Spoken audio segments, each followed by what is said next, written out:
Yeah. It's crazy to think. You have all this structure and all these like things and contingencies, and then it goes, oh, actually today, just stand on your roof with a gun, and then you get arrested.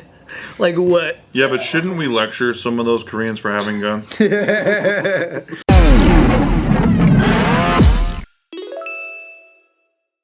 All right, let's talk about it, y'all. The cartel lays a siege on a Mexican city after the recapture of the son of El Chapo. That's wild. I've been seeing all these videos coming from Mexico, and it's crazy because the cartels, their firepower are their former like special forces, the former Navy SEALs and stuff. So those guys, when the son got taken, they're like, okay, we'll just start attacking federal buildings, and it's like straight up like military style, just boom, this post office being blown up. That it's like real ops, huh? Yeah, it's like real ops, and you're like, what the fuck? And it makes you go, thank God our special ops guys have honor. You know what I mean? Like, or they get paid well enough. Or they get paid well enough, and they don't turn on us. Because if they turned on us, we'd be so fucked. Yeah. You just see people screaming and running on gas stations and shit. It's crazy, man. I don't know if they're still like the big one, because you know how they like different powerful cartels win, right? Like, but the Zetas or something, they were formerly the Mexican Navy SEALs that were trained by the U.S. Navy SEALs, and they were like catching all the bad guys, and they're just like, wait a minute, these drug dealers are making way fucking more than we are as special ops guys. And then they became the cartel. That's wild. What's crazy is our special ops guys don't even get paid that much. Damn. But the honor. I think patriotism is a huge thing in this country. Yeah. So it helps like people have like their moral compass. How much do you think those guys get paid? If you had to put a number. Once they work for Blackwater quite a bit. Yeah, when they turn into a mercenary, and that's the incentive. That's the incentive, yeah. But the thing about... That's like private companies and shit? Yeah, but the thing about becoming a mercenary is you get 6 figures finally. So when you're not working, you're not getting 6 figures. Yeah. You know? Because the Mexican special op guys, they were offered way more by the cartel to work for them. Smart. That is smart. So armed men took hostages, burned vehicles, and stormed an airport in northern Mexico on Thursday after federal forces captured Ovidio Guzman, one of the world's most wanted cartel leaders and the son of imprisoned drug lord Joaquin El Chapo Guzman. Because like sometimes like let's get the son. And it's like, what did he do, dude? So he's actually in charge. Yeah, he took over since America arrested El Chapo. Got it. The 33-year-old drug boss was arrested after a pre-dawn gunfight in a town north of the city of Culiacan. I don't know if I said that right. A stronghold of the Guzman Sinaloa cartel. Even as the cartel mounted attacks across the state, the Air Force was able to fly the younger Guzman to Mexico City, said Mexican Secretary of Defense. So, like, they were able to still extract him from their city and got him to Mexico City. So, what blows my mind is like, so El Chapo got caught, extradited, right? But he's still able to call shots, and people still follow orders, even while he's imprisoned. Because then, like, I would think that if you chop off the head of the organization, then everyone else would just be like, well, he's gone now. Well, if it's kids in charge, well, it's just next head, right? Yeah. Like, you take out the head, it's like, who's the next? So the kid's in charge, but then they pulled him into jail now, right? So then... The first time, actually, in 2019, the kid was already in charge. They did the same thing. They fucking apprehended the son, but the cartel responded similarly like they just recently did, but they were successful last time. It was a bloody siege in the same city in 2019. I think the president said that for public safety reasons, we gotta let him out because all these innocent people were getting killed. Yeah, a bunch of people were getting fucked. But then this time, they're just like, nah.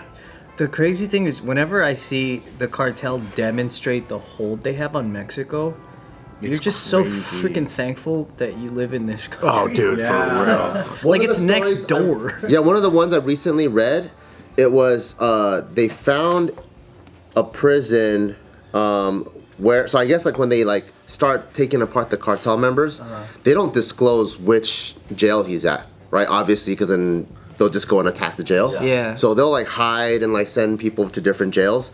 Somehow this the cartel found out where one of the high-ranking members were at this jail. 80 of them showed up, and this is one at these super high security ones. All the guards are like this, right? It's all covered. They show up and they start just naming first and last names. Holy fuck! And then they go, if you don't let them go, all of you guys are dead.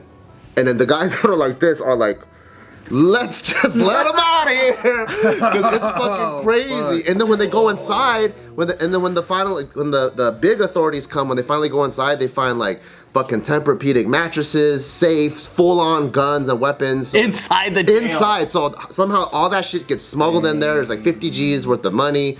It's fucking crazy, man. So in October, that first time that they had tried to take Guzman, members of Mexico's newly formed National Guard raided a luxurious compound and subdued Guzman, who was leading Sinaloa cartel at the time. But as agents were attempting to take him into custody, hundreds of Sinaloa fighters descended on the city, taking hostages, blocking intersections with burning vehicles, and laying siege to a housing complex for the families of military personnel. Oh, 8 people were killed. families. 8 people? 8 people were killed on that siege back in 2009. That phrase is crazy. Hundreds descended upon the city. Yeah. That's crazy. There's like cartel loyalists, or probably even people who aren't like officially part of the cartel that know to like stand up for the cartel in situations like this so that they don't get fucked later. We saw, I saw this video where there's like a convoy of cartel armored vehicles with mounted machine guns just coming in and just fucking up shit.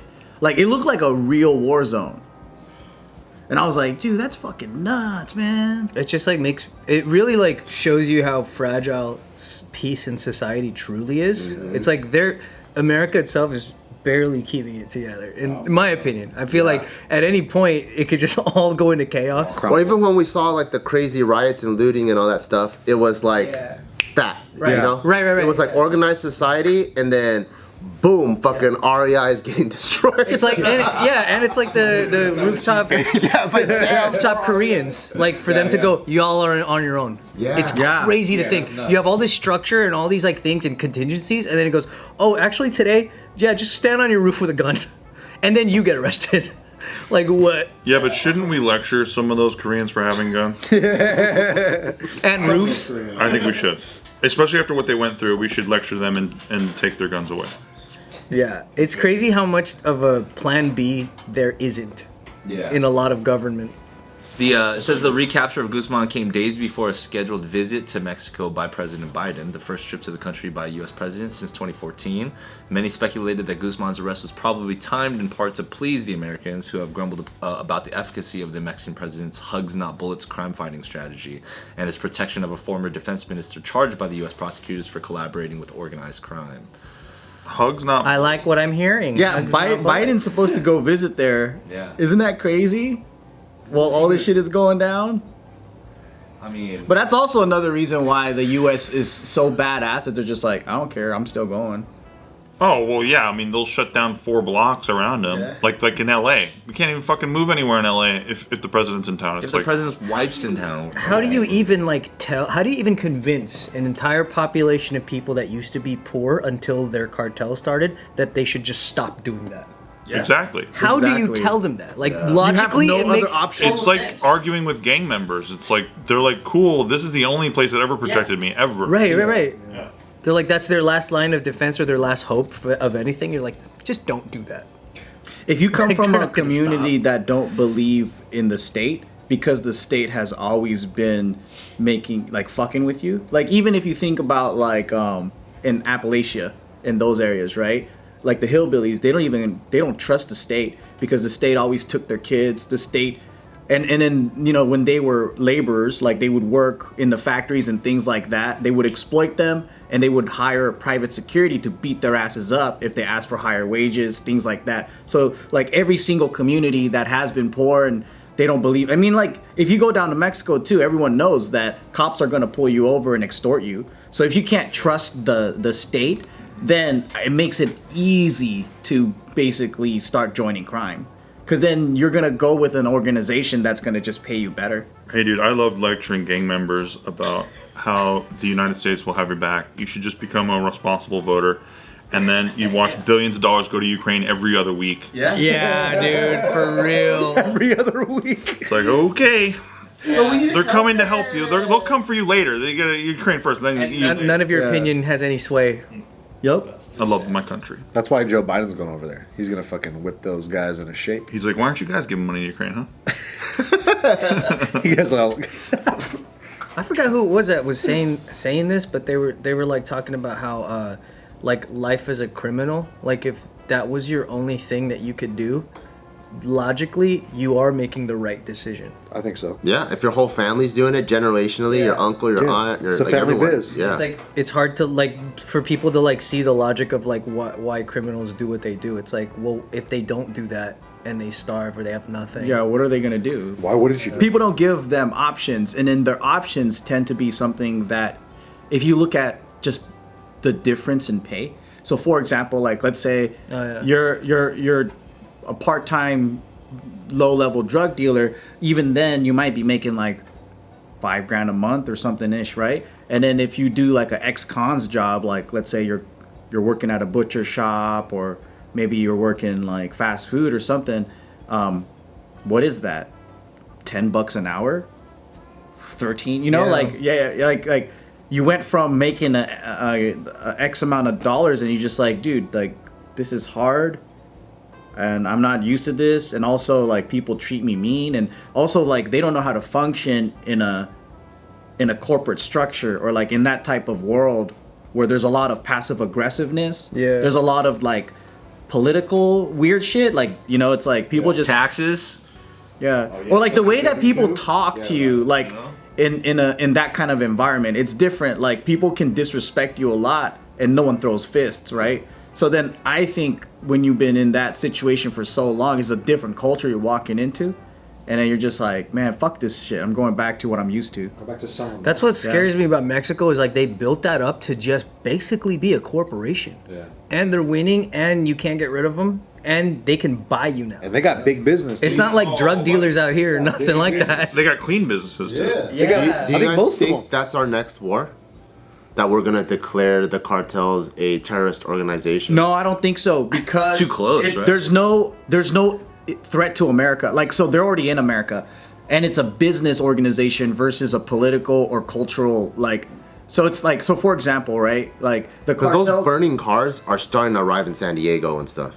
But we got too many voters here. You know what I mean? There has just never been a war on drugs that was winnable.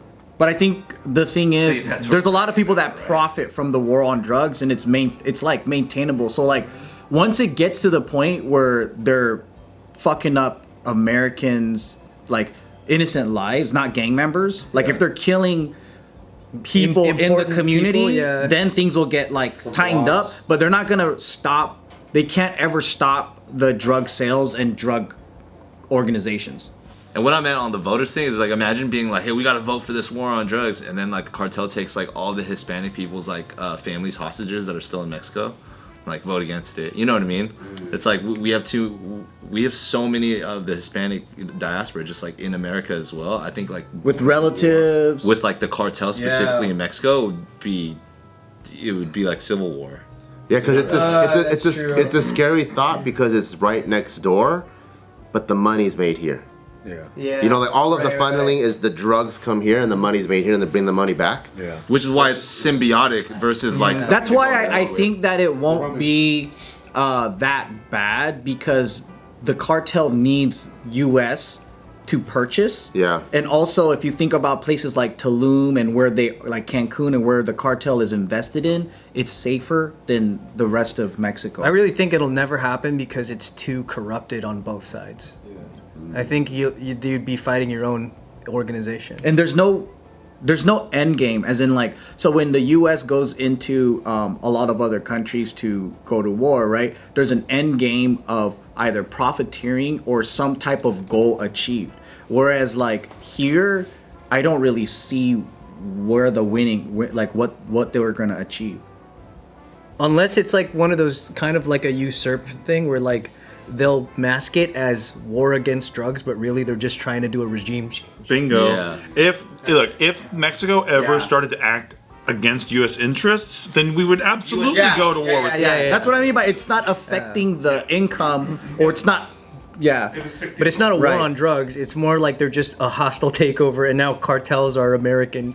And it's not just one cartel too. This is my thing, is that it's not just one cartel. They're all fighting amongst each other. So different heads of the snake would just keep popping out, right? And it's just different organizations. So as long as one group is not like the Taliban that takes over everything, then it's just gonna continue. Yeah, and we're just realistically so in the dark about whatever their whole thing is. Like, there's no way that we know. We don't even know what our own government does, let alone what something like that is really planning at the top. Yeah, we don't even know what happened with JFK stuff. And we need the cartel stuff because if we don't have fucking crazy cartel generations, we're not gonna have crazy sick Netflix shows. You know what I mean? We monetize off of other people suffering so well in this country. If we did know about JFK, though, think about the ramifications of that, Bart. Like now, you know, all these people who were working at the time to cover up for JFK, we would know what their names are, and that would be horrible. Didn't they just come out with the CIA? There's actual involvement with the CIA with the JFK just came out, and then people just glossed over it. Yeah. We don't know, right? We don't. They did gloss over it. We know what was missing. Like there are pages missing from what they have released, and what they haven't released is like, why are you withholding this? It's so weird. And then there's a leak about it potentially, right? So it's not like a saying there's a source, but there's a source saying They didn't name them though. it's because they were involved. I love means a lot of redacted. things. Yeah, redacted leaks are so funny. It's like, all right, fine, we'll give you the information, and then you like cut out 90%. I know, dude. It's not explicitly stated, but it's like enough to be able to draw that narrative. And look, they've worked us like this our whole lives, where we all laugh about the redactions now. We don't actually take it seriously as a populace. There is a them versus us going on, and they openly admit it. We don't represent you. We're doing this for ourselves, motherfuckers. Like, we are self-preserving right now. And so we all see these huge document dumps with all these redactions, and you see people on news, on TV laughing about it because we're all so fucking used to it. Yeah. Like, we're not supposed to have authority over government institutions. They have authority over you. That's where I feel like can be shaky as when we go back to the conversation of like, if the citizens don't trust the state, right? Like if there's no sense of like community and like I believe in the organization and the institution that I'm a part of, then what's gonna happen is Mexico 2.0 might be California 2.0. Don't say that. Beautiful beaches. Beautiful women.